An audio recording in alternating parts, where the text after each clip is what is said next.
안녕하세요.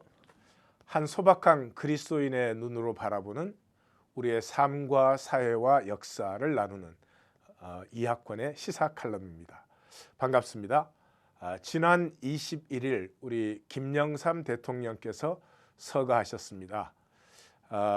김영삼 대통령을 좋아하든지 또 좋아하지 않든지 또는 그의 노선과 정책과 함께하든지 함께하지 않든지 부인할 수 없는 것은 우리 한국 근대사에 중요한 자국을 남긴 또 중요한 기점을 만들고 가신 그런 분이시다 하는 점에서는 우리가 다 부인할 수 없는 것 같습니다.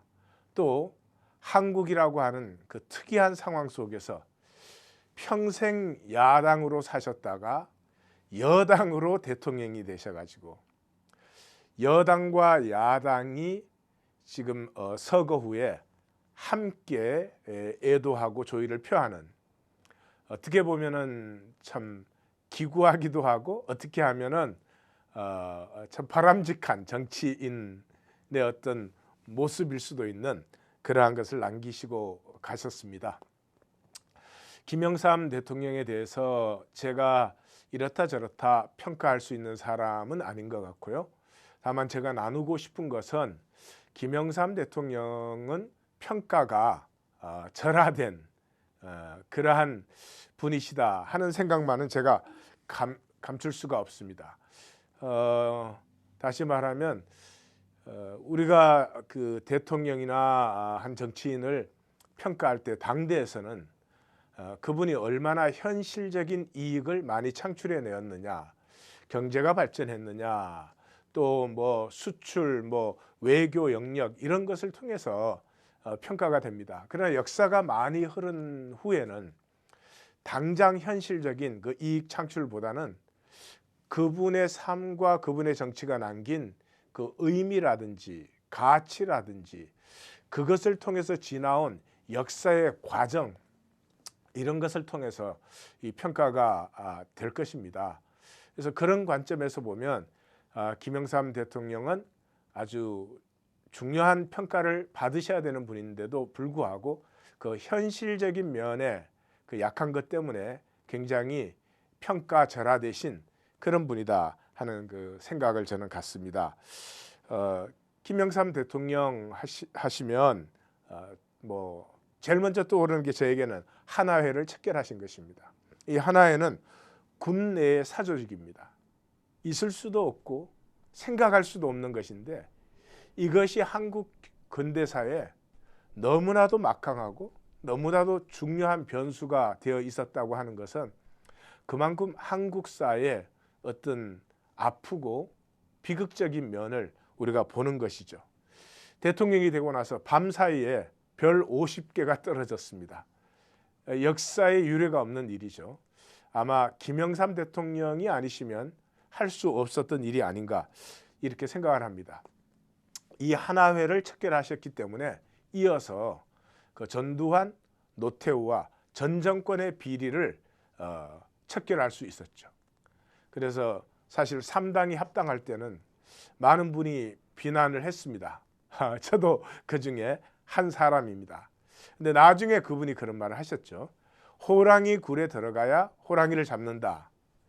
그때 그 전두환, 노태우 전 대통령 비리를 척결하는 걸 보면서 조금은 느꼈습니다.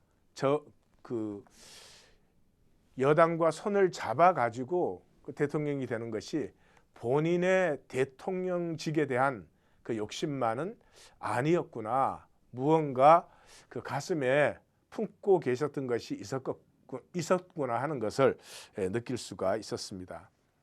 또 두 번째 떠오르는 것은 5.18 광주 사태를 민주화 의거로 완전히 확정지은 것이죠. 그는 그 발표 때 심지어 이렇게 말씀했습니다.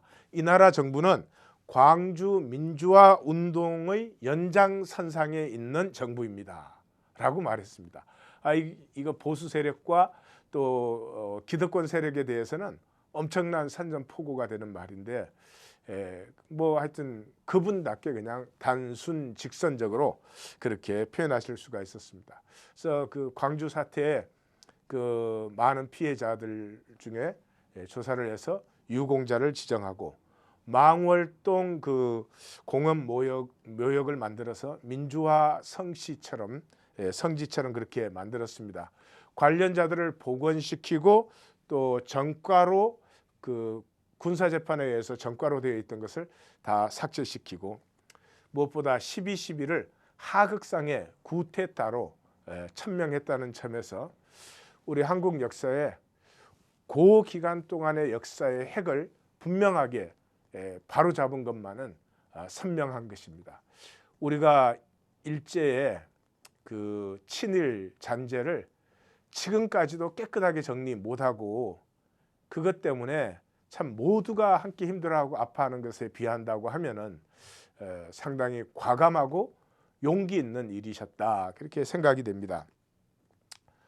그 다음에 또 한 가지는 아주 저에게 선명하게 남아 있는 것이 물론 저는 그때 미국에 있었지만 그 뉴스에서 이분이 공직자 고위공직자로서는 1호로 제일 처음으로 자기 스스로 자기의 재산 명단을 딱 가지고 나와서 공개를 그 하시던 모습 아주 눈에 선합니다. 그리고 공직자윤리법을 만들어 가지고 고위공직자들은 전부 재산을 공개하게 했죠. 그때 저는 참 그런 것을 느꼈습니다. 우리 한국이라는 이 민족과 국가가 참 소망이 있다 그렇게 느껴졌습니다. 부정부패가 참 둘째가라면 서러운 나라인데 그런 나라에 공직자윤리법을 세우고 대통령이 가장 먼저 자기 재산을 공개하는 그 모습 속에서 희미하지만 우리 앞으로 더 나아갈 수 있다. 우리에게는 상당한 저력이 아직은 남아있다. 그런 그 뜨거운 가슴을 느꼈던 그것을 지금도 느끼는 듯합니다. 또 마지막으로 뭐 많이 있지만 제게 떠오르는 것은 마지막으로 금융실명제입니다. 이건 뭐 우리 한국 근대사에서 핵이라고 할 수 있죠. 핵심이라고. 1961년에 그 숨어있는 돈들을 이 산업 투자로 인도해내기 위해서 사실은 비실명거래법을 만들었죠. 제 생각에는 그때는 그것이 필요했었다고 저도 생각합니다. 그 돈이 계속 농장 안에 잠겨 있는 한 한국 근대화는 힘들었을 테니까요. 그런 것이 계속되어서 1993년 8월 12일 7시 45분에 김영삼 대통령이 직접 그냥 난데없이 그 모든 사람들의 그 놀라움 속에 금융실명제를 발표를 하셨습니다. 사실은 7시 반으로 예정되어 있던 것인데 너무 급작스럽게 해견을 딱 던지는 바람에 그동안 준비를 비밀리 해왔거든요.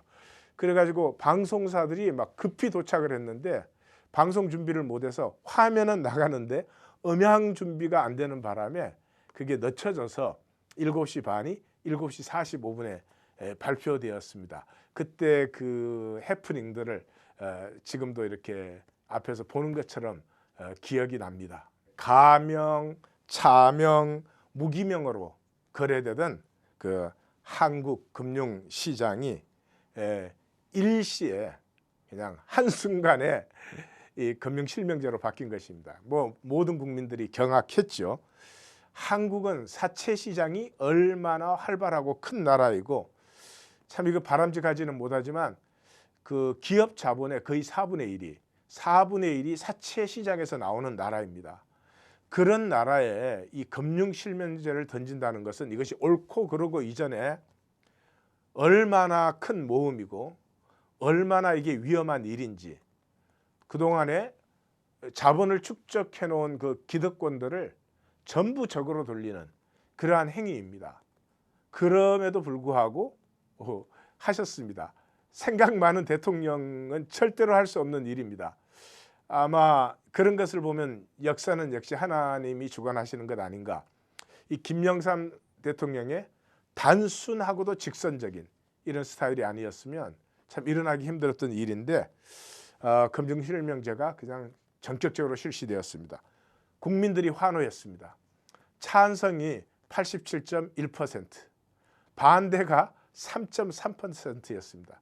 기타가 9.6% 나왔는데 그것도 대부분은 찬성인데 찬성이지만 그 파급을 우려한다 뭐 이런 것들이었습니다. 그러니까 이 역사의 유례가 없는 국민들의 환호 속에서 사실은 금융실명제가 이렇게 발표가 된 것이죠. 두말할 것도 없이 주식시장이 완전히 패닉에 빠졌습니다. 금값이 폭등했습니다. 자, 이제는 자녀들에게는 그때는 세금 뭐 안 내고 얼마든지 물려줬거든요. 비실명제니까. 그런데 실명제가 되어버리니까 이 물려주면 뭐 세금이 절반 가까이 나가버립니다. 그러니까 금덩어리를 사서 물려주면 세금을 안 내니까 금값이 하루에 1,000원씩 오르는 이 초유의 사상들이 일어나고, 그 다음에 은행에서 돈을 빼가지고 놔둘 것이 필요하니까 금고가 바닥이 났어. 금고 파는 회사들이 금고가 바닥이 난 금고를 파시는 분들이 황금기라고 불렀던 그러한 참 신기한 현상들이 생겼습니다. 우리 김영삼 대통령 그러면 그거 다 잊어먹고 대개는 1997년 말 IMF만을 기억하는데, 그 IMF는 우리가 OECD, 그 김영삼 대통령의 어떤 바람이었던 것 같아요. 우리도 OECD 국가에 들어갔으면 좋겠다. 그래서 무리하게 OECD 국가에 가입을 추진하다가 IMF를 맞았죠.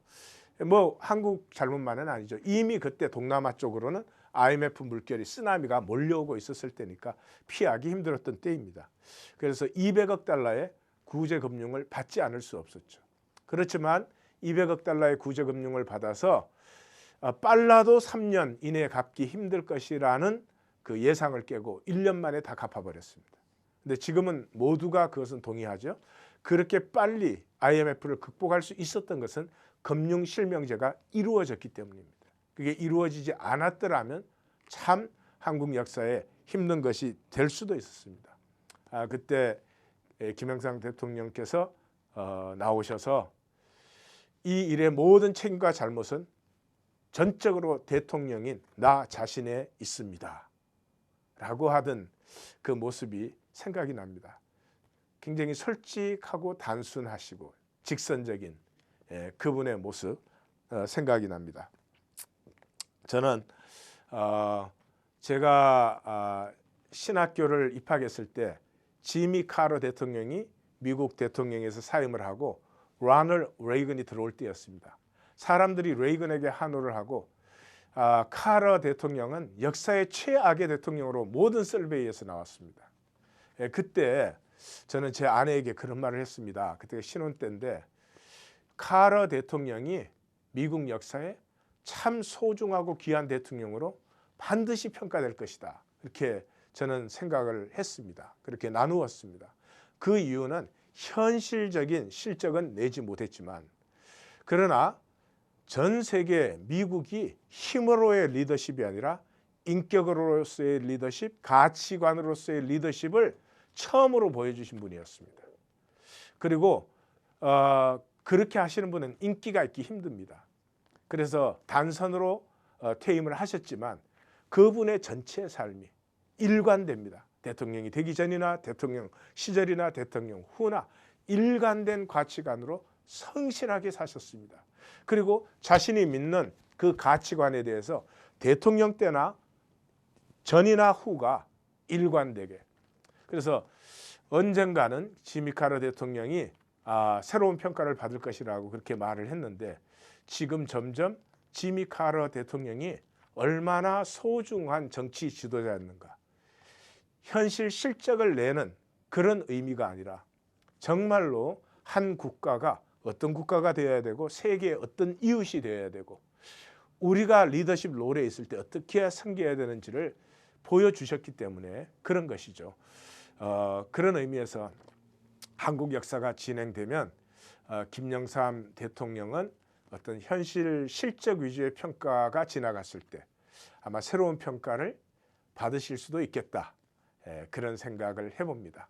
어쨌든 우리 근대사의 소중한 한 분이 떠나가심을 보면서 그 가족들과 또 함께했던 모든 분들에게 그 하나님의 위로가 함께하기를 하는 마음입니다.